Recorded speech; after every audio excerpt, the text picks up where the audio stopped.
दोस्तों, आपको बता दें कि भारतीय करेंसी के नोट भारत सरकार और रिजर्व बैंक ऑफ इंडिया द्वारा छापे जाते हैं और ये सिर्फ सरकारी प्रिंटिंग प्रेस में ही छापे जाते हैं। इसे छापने के लिए खास तरीके के इंक का इस्तेमाल किया जाता है जो स्विट्जरलैंड की कंपनी बनाती है। इसका पेपर भी खास तरीके से तैयार किया जाता है। भारत के नोट में लगने वाला अधिकतर पेपर जापान और यूके से आयात किया जाता है। आरबीआई अधिकारियों के अनुसार 80% नोट विदेशी कागज पे छपते हैं।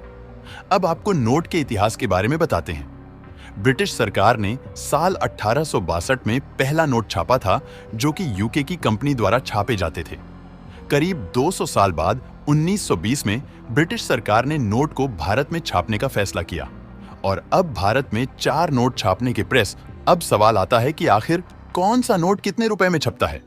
आपको बता दें, दोस्तों के 500 के नोट पर 2 रुपीस 65 पैसे खर्च होते हैं। 200 के नोट पे 2 रुपीस 48 पैसे खर्च होते हैं। 100 के एक नोट को प्रिंट करने का खर्चा 1 रुपीस 50 पैसे और 50 के नोट पे 1 रुपीस 22 पैसे खर्च होते हैं। विदेश से औरंगाबाद आए हुए पेपर को कैसे छापा जाता है? सबसे पहले पेपर को मशीन में डाला जाता है।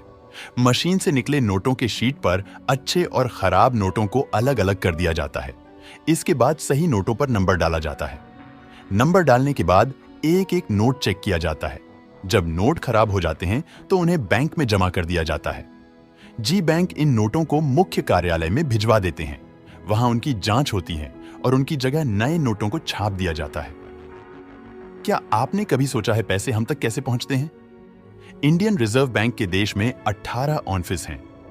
सबसे पहले नोट्स इन ऑफिस में पहुंचते हैं और फिर इसके बाद इन्हें अलग अलग बैंक में भेज दिया जाता है। एक फैक्ट ये भी है कि किस देश में कितने नोट छपने हैं। ये उस देश के सरकार, सेंट्रल बैंक, जीडीपी और विकास दर के हिसाब से तय किया जाता है। हमारे देश में रिजर्व बैंक तय करते हैं कि कब और कितने नोट छापने हैं, एक बार में कितने नोट छापे जाएंगे। ये भी आरबीआई के द्वारा तय किया जाता है। नोटों की छपाई मिनिमम रिजर्व सिस्टम के आधार पर तय किया जाता है। इसके अनुसार आरबीआई को यह अधिकार है कि वो आरबीआई फंड में कम से कम 200 करोड़ मूल्य की संपत्ति अपने पास हर समय रख सकती है। इतनी संपत्ति रखने के बाद आरबीआई सरकार की सहमति से जरूरत के हिसाब से नोट छाप सकते हैं। अब आपको बताते हैं कि ये कैसे और कौन तय करता है कि अब नए नोट छाप लेने चाहिए। चलिए, क्या आपको लगता है कि सरकार की ओर से कभी भी नोट छापे जा सकते हैं? ऐसा बिल्कुल नहीं है। इसके लिए सरकार को कई तरह के नियम फॉलो करने होते हैं। भारत में नए सिक्के छापने का अधिकार रिजर्व बैंक ऑफ इंडिया के पास है।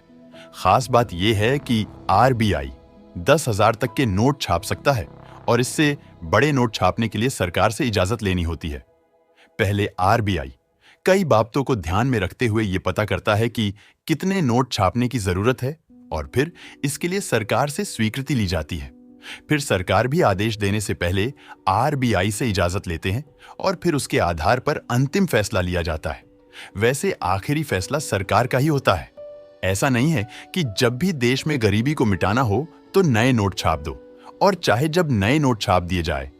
भले ही सरकार के पास नोट छापने का अधिकार होता है, लेकिन ऐसा नहीं है कि जब चाहे कितने भी नोट छाप दिए जाए।